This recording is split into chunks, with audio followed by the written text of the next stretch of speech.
Hello everybody, welcome back. Welcome to the first video in my Halloween series this year. I'm so excited, oh my gosh. I have so many videos coming for you guys, or so many recipes. And actually, if you'd like a sneak peek of the recipes, everything is listed in my little exclusive Pink Wedding Facebook group. So the link is down below if you want to join it and check out the list. But today we are making a black, super black cake using charcoal. So if you guys aren't familiar, charcoal powder has been kind of trendy lately, or like in the last year in recipes. And the reason why I love it so much is because it allows you to dye things very dark black without using a ton of food coloring and without imparting a particular flavor into the food.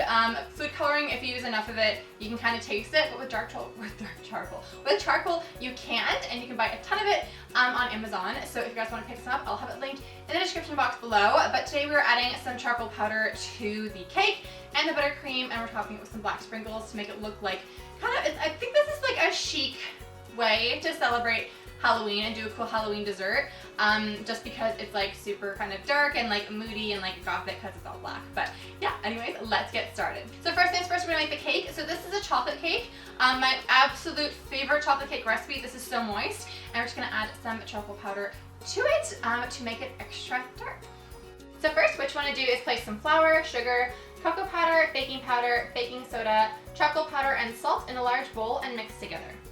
Charcoal powder can be a little messy, so make sure just to carefully pour it into the bowl. You need a little bit of like soap and water to clean it if it gets like on your surface. Then add some milk, vegetable oil, eggs, and vanilla extract, and mix with an electric mixer until combined.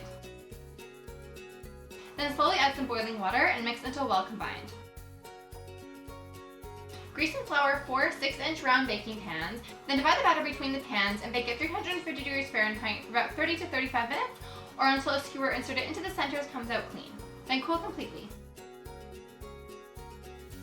Then to make the buttercream, you want to beat some butter with an electric mixer until it's pale and fluffy.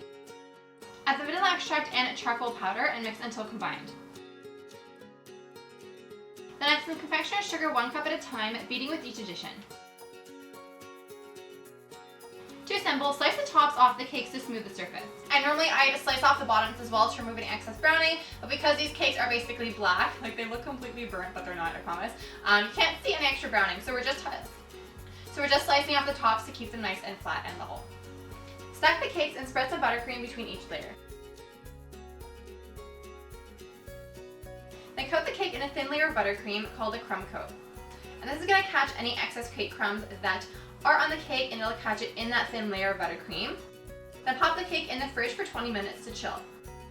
Then coat the cake in a thick, generous layer of buttercream. Place the remaining buttercream into a piping bag fitted with a large star-shaped piping tip.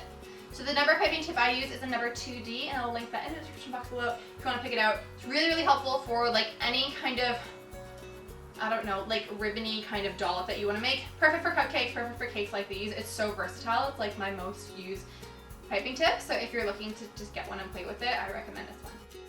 Gently press some black sprinkles onto the sides of the cake.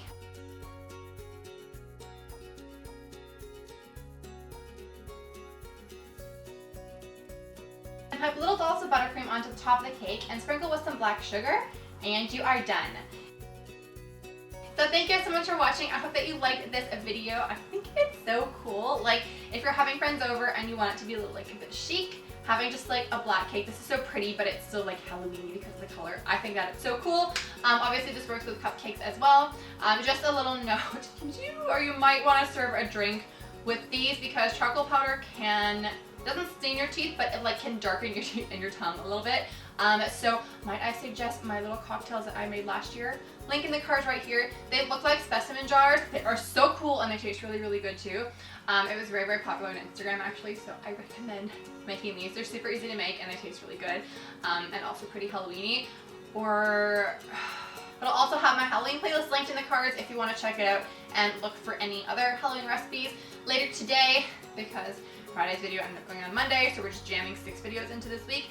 Later today I'm making a pumpkin spice hot chocolate, and you guys will see it, and that is actually one of my most favorite hot chocolate recipes that I have made so far. So if you guys want to like have hot chocolate instead of a cocktail with the cake, do that one. Oh my god, do that one, it's so good. So anyways, I love you guys so much. Thank you so much for watching, and again, if you haven't joined the Facebook group, link is below. Come and join us and chat. There's like videos and cute photos of my dogs, so if you just want that, that's in the group too. And I'll see you later on today for a new video. Bye!